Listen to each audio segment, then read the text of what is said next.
فلا تحسبن الله مخلف وعده رسله فلا تحسبن الله مخلف وعده رسله إن الله عزيز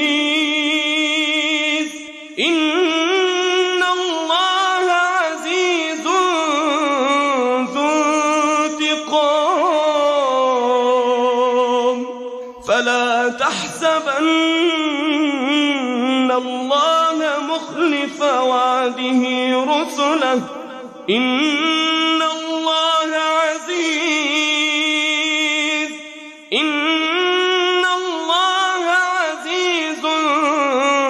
ذو انتقام يوم تبدل الأرض غير الأرض والسماوات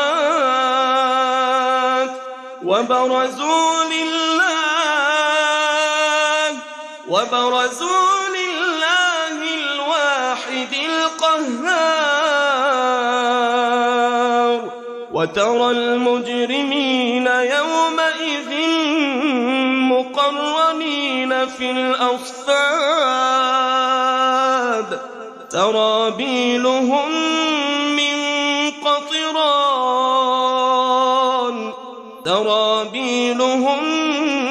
من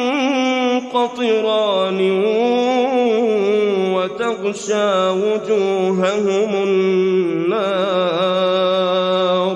ليجزي الله كل نفس ما كسبت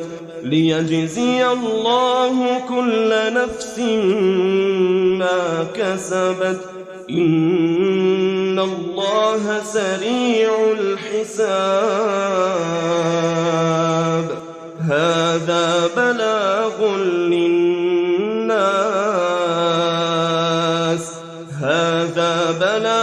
للناس ولينذروا به وليعلموا أنما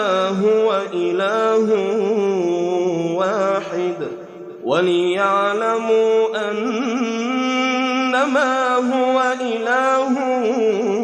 واحد وليذكر أولو الألباب.